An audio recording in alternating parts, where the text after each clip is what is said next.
Watch Downfall of X.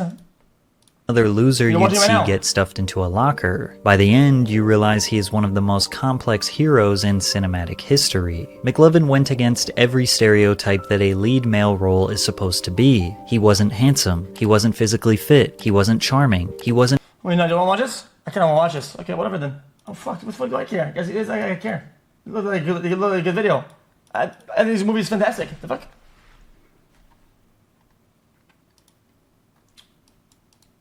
I want to watch it. Because I'm not installing it. Then you do wasn't funny. He was a dork.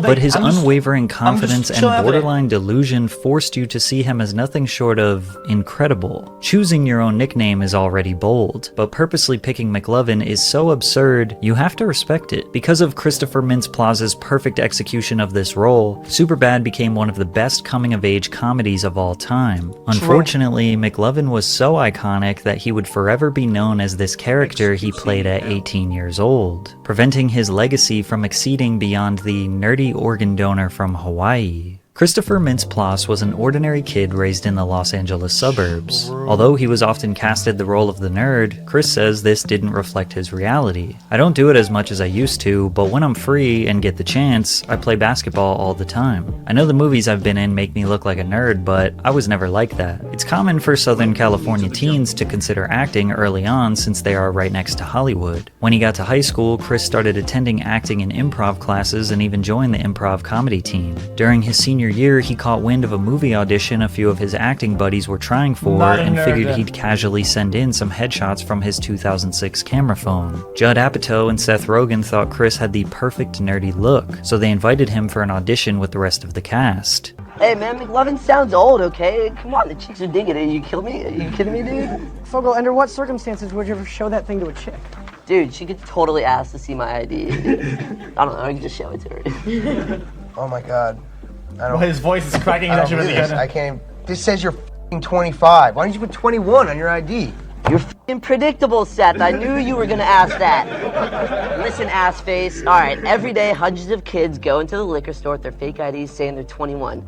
Just how many 21-year-olds you think there are in this town? It's called strategy, okay? This was Chris's very first movie audition, and he perfectly played the role of the overconfident high school loser. But immediately after Chris's audition, Jonah Hill was like, not that guy. Superbad was a film written by Seth Rogen and his childhood best friend Evan Goldberg. The plot loosely resembles their real experiences as teenagers. We wrote it in high school for the most part, so I mean, something would happen to us Monday, we'd write it in on Tuesday. Our whole goal for writing it was to make a very realistic portrayal of our high school experience. So there's one part of the movie where Michael Cera is kind of explaining what he did the previous weekend, and then they're shotgunning beers, and then they're at one of their parents' parties, and they go to a strip club, and then Evan pukes all over Seth, and like that night literally happened. Now, what unfolds in Superbad is definitely not realistic. However, the basic idea of the plot resembles an accurate look into the life of an American high schooler in the early 2000s. Seth and Evan are about to graduate and go to different colleges, and they want to make their last summer together memorable. Seth constructs a plan to buy alcohol for a party in order to impress girls they have crushes on. But they have an ulterior motive. They are trying to sleep with these girls so they can lose their virginities before college. The only problem is they are not old enough to buy alcohol. Luckily, their friend Fogel may have just saved the day as he acquired a fake ID to purchase the alcohol. At lunch, I'm going to the same place Mike Snyder went to pick up my brand new fake ID. Chica, yeah, fake ID, outside. In the film, Seth and Fogel have some disdain for each other, which was also the case behind the scenes. But before we get into Chris and Jonah's real-life beef, have you ever Googled your name and seen yourself on one of those strange sites that has way too much information about description? Thanks, Aura. Seth Rogen remembers the animosity between the two. Jonah effing hated him, says Rogen. He was all over Jonah's lines, completely disrespectful of the process, probably due to a lack of experience. Then Jonah said, Chris just immediately shut me down. So combative. I was really annoyed because this guy wouldn't let me say anything. He was, irritated by him. I think he felt that Chris was, kind of getting the better of him comedically. Stopping Jonah, kind of blocking Jonah's funny jabs. In a feat of writing genius, Rogen realized that Jonah and Chris butting heads made their dialogue so much funnier. I don't like you at all. That's okay, I don't like you. Their constant bickering and insults perfectly represented a typical teenage boy's friendship. Rogen and Goldberg felt that there were no high school movies that were really capturing what teens were experiencing. No teenagers talking about drinking and getting laid, in the foulest terms possible. So we wrote one, basically. Superbad can be credited with popularizing raunchy terms into regular vernacular. It was the first movie to use the term finger fuck, which would go on to be used in rap songs by Tyler the Creator, Lil Wayne, Logic, Migos, and countless others. DTF, or down to fuck, was a catchphrase that Jonah Hill randomly said while he was improvising that ended up becoming a popular slang term. She looked me in the eyes and said, Seth, Mama's making a puby salad and I need some Seth's own dressing. She's DTF. She's down to fuck, man. P and G. She wants to fuck, man. But easily the most iconic word, phrase, or name from the film is McLovin. Seth and Evan said on Reddit that they came up with the name McLovin in the original script that they wrote as 13-year-olds. In the film, the character's name is Fogel, which as many of you know is the geek that tries hard to be cool. Gangsters, what's up, guys? But when purchasing his fake ID, he can choose any name he wants. So he decided to pick the most badass name he could think of. It's flawless. Here, dude, check it out. Look. McLovin? Man, why does it say McLovin on it? Well, they let you pick any name you want when you get down there. Fogel's dead set on McLovin being a great name. Combine that with his witty jabs at Seth, and he totally shifted the audience's feelings towards him. I mean, it's up to you, Fogel. This guy's either gonna think, here's another kid with a fake ID, a 25-year-old Hawaiian organ donor.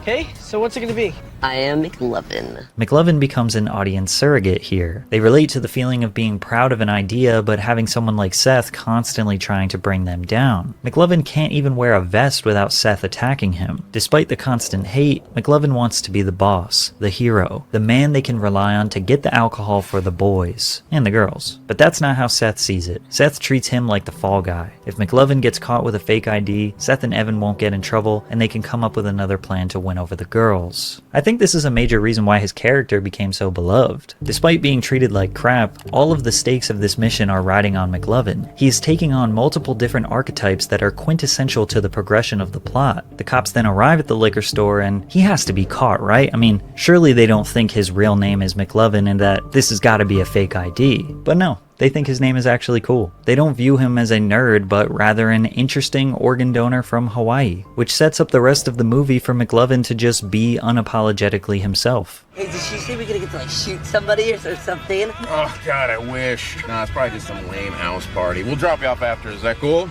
Yeah, man! Show these f***ers how we roll! And despite him getting caught up with the cops, he still comes through with the alcohol, completing the original mission he set out to accomplish. Even Seth had to admit that McLovin is the man for that. We made it with the booze and everything, we made it! Hold this.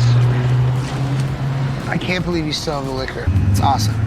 Yeah, man, I told you the idea would work. I fooled those cops. I'm McLovin. Woo! I am McLovin. As if the story couldn't get any better for McLovin, he is the only one out of the three that ends up getting laid. And since he was 17 years old during the film, his mother had to be on set watching her son perform his first sex scene.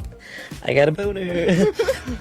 Good. And why not just put the cherry on top? He gets dragged out of the party fighting the cops, which impressed all of his peers, then ends the movie guns blazing. Break yourself, fool!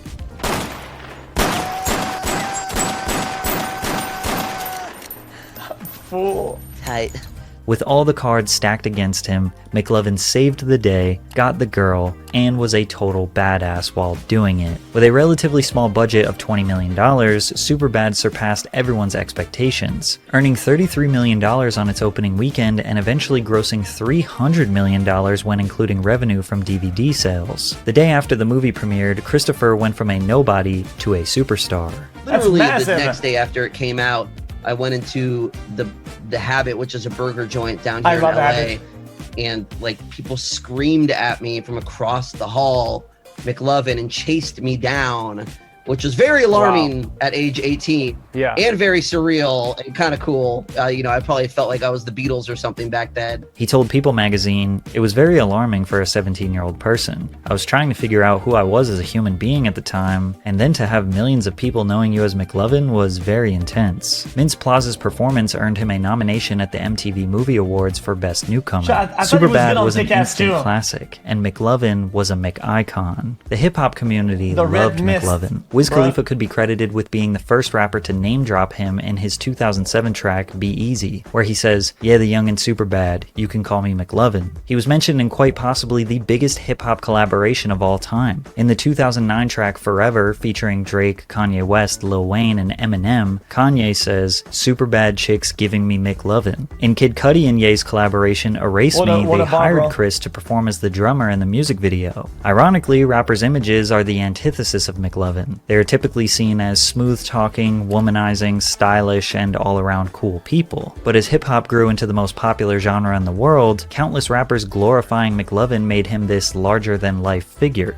A quick search through Genius and you will find McLovin being referenced in lyrics by just about every rapper you can think of. Chance the Rapper, Lil Pump, Tyga, Logic, Chance the 21 Rapper. Savage, Megan Thee Stallion, Rich the Kid, Migos, the list goes on forever. In a 2009 interview with Jonah Hill, he told MTV that he and Eminem were friends. Eminem says his favorite movie is Superbad, ever, of all time. He said if there was an award for best movie ever, he thinks Superbad should win. He quotes all the scenes to me. A viral YouTube sketch titled The Truth Behind I was gonna play it, Trapaholic's Jack. Voice helped certify McLovin in hip-hop even further. Chris is seen delivering some of the most iconic hip-hop vocal drops of all time. Classic. Real trap shit.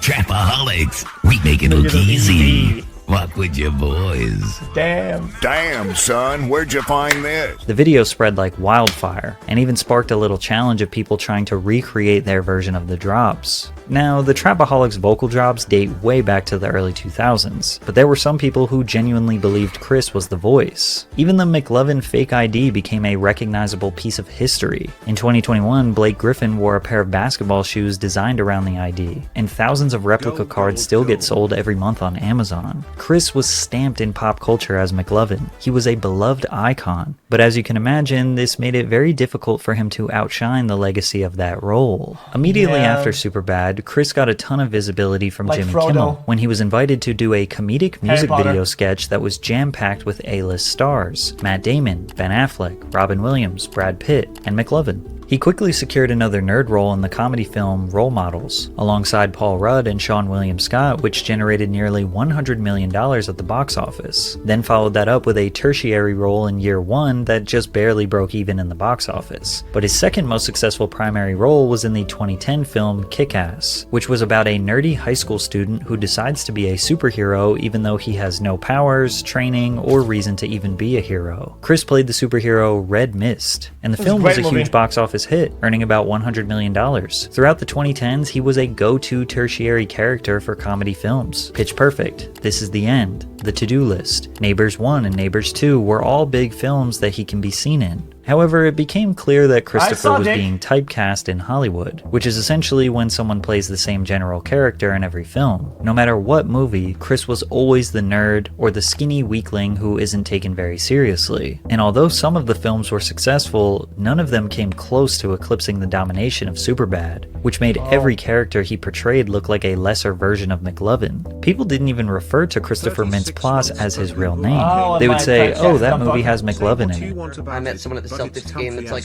"Hey, McLovin." I'm like, "Yeah, what's going on? My name's Chris." And he's just like, "I'm calling you McLovin. I don't care. I'm calling you this." And I'm like, all right. However, there are some benefits to being typecast. If you are in the right genre, which for Chris is comedy, you can easily get consistent work. Every time there is a goofy or raunchy comedy being made, Chris is seen as a viable option for a character. This has kept him very active, doing a major production every year for well over a decade. Like his most recent movie, Honor Society, is a high school teen comedy, but instead of being the nerdy student, he is the dorky teacher. He was also able to successfully enter the world of voice acting. DreamWorks Studios' animated film How to Train Your Dragon casted Chris Chris as Fishlegs Ingerman, who is the resident dragon nerd and statistics guru. The film grossed $500 million, which was DreamWorks' highest grossing film outside of the Shrek series. Not only did he get multiple years of consistent work due to portraying Fishlegs, the film's success gave him a wide open door of opportunity as a career voice actor. He voiced Alvin in Paranorman, another $100 million success. He voiced King Gristle in DreamWorks' Trolls, a $350 million box office smash. He also earned a lead voice role in Blarkinson, which is a highly rated Comedy Central animated series with a cult fan base. But the other benefit of being typecast is that roles don't require much prep work. He shows up, performs as the character he always does with small changes, and collects a paycheck. This gives him a lot of free time to hone in on other passions, like music. Plasse invested some of his Superbad earnings in a drum kit to play in his band, the Young Rapscallions. However, after 8 years and only one EP, the band came to an end when the bassist decided to quit, but he didn't give up. Chris started a band with his childhood friends called Main Man. The indie alternative band grew up together in California. They found their sound by combining indie/psychedelic rock with surf and turf funk, which is a common sound from the Southern Cali area. Main Man has released 2 EPs titled Mistaker in 2017 and another in the same year titled Social Security Party. The band was never really able to get off the ground, and once the pandemic hit, that was kind of the end of their dream. But Chris's passion for music and performing is far too strong to quit. By mid-2021, he started playing in the band Bankweller and is still touring with them to this day. While some might think Christopher Mintz-Plasse's career is lackluster since he was not really ever able to surpass the legacy of McLovin, others look at his career as a massive success, being able to land multiple roles in TV shows, movies, and animated films every year since 2007. And on top of that, touring with a successful band and getting engaged to his longtime girlfriend. He is only in his mid-30s and likely has a long, consistent career ahead of him. He might even be able to outdo his 17-year-old role. But the best part is, he doesn't hate that we all love McLovin. What the heck? I guess I haven't been called McLovin in a year. I kind of miss it now. My ego kind of... Don't say that. But now, you know, I think it's a sense of endearment. Like, it's cool that if I were to walk outside and someone said it, it's cool that they remember it 14 years later and still want to talk about it. Cool. The heck? My face.